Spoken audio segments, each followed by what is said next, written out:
विशाल और रवि बचपन से ही दोनों जिगरी दोस्त थे और अभी कुछ महीने पहले ही उन दोनों ने पार्टनरशिप में एक नया ट्रक खरीदा था।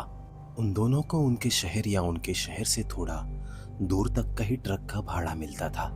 लेकिन आज जो उनको भाड़ा मिला वो उनके शहर से लगभग 2000 किलोमीटर दूर था और जितने ही दूर का भाड़ा था उतना ही ज्यादा उन्हें पैसा भी मिल रहा था।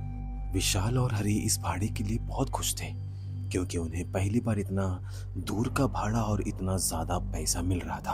उन दोनों को ये डिलीवरी एमपी के किसी छोटे से शहर में करनी थी और उन्हें वहां तक जाने के लिए गांव, जंगल और पहाड़ों से होके गुजरना था। लेकिन उन दोनों को ये नहीं पता था कि जंगल और पहाड़ से गुजरने वाले रास्ते दिन के समय तो बहुत ही अच्छे और सुकून भरे दिखते हैं, लेकिन रात होते ही वहां का सन्नाटा भी दिल चीरने को चाहता है। उन जंगलों और पहाड़ों की वो सुनसान सड़कें सिर्फ सुनसान ही नहीं रहते, बल्कि वहां कई ऐसे रहस्य होते हैं जो अपने किसी शिकार का इंतजार करते हैं। विशाल और हरी रात में ही अपनी ट्रक लोड करके और सुबह ही सुबह अपने शहर से निकल गए और यहाँ दूसरी तरफ उसी रास्ते पे पड़ने वाले एक गांव की लड़की संध्या, जिसका अभी कुछ महीनों पहले ही एक ट्रक दुर्घटना में उसकी दर्दनाक मौत हो गई थी। संध्या की उम्र 15 साल थी और संध्या शाम के वक्त अपने बकरियों को उसी रोड की तरफ ले जाया करती थी।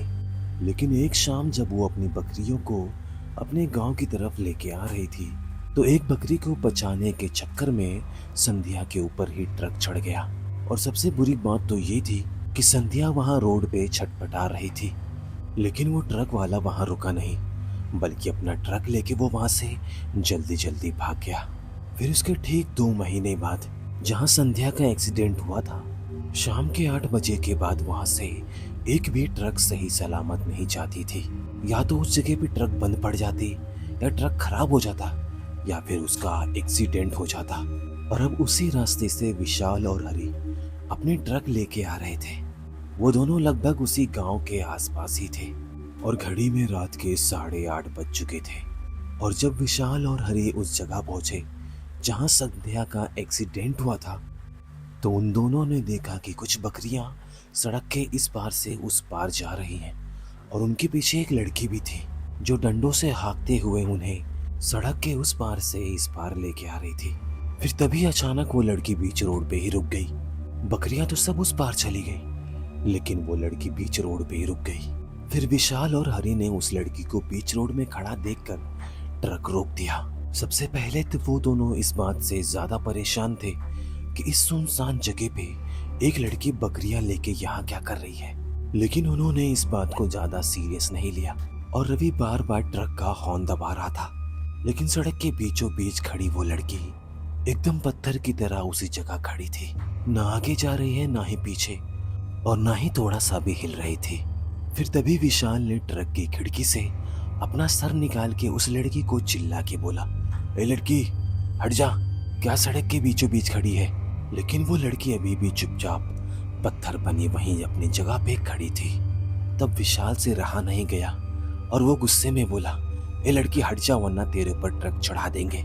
इतना सुनकर वो लड़की धीरे धीरे अपना चेहरा ट्रक की ओर घुमाई और जब उस लड़की ने अपना चेहरा ट्रक की ओर घुमाया तो यहाँ ट्रक में बैठे विशाल और हरी का गला सूख गया।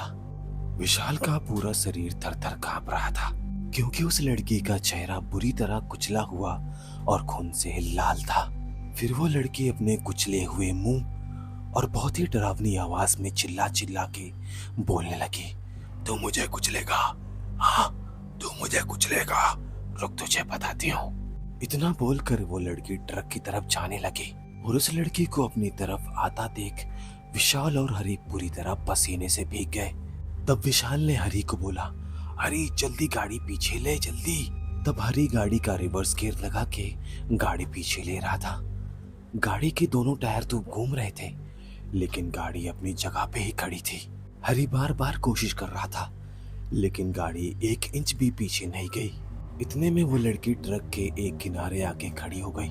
फिर अचानक पता नहीं क्या हुआ और ट्रक उस रोड के एक तरफ पलट गई।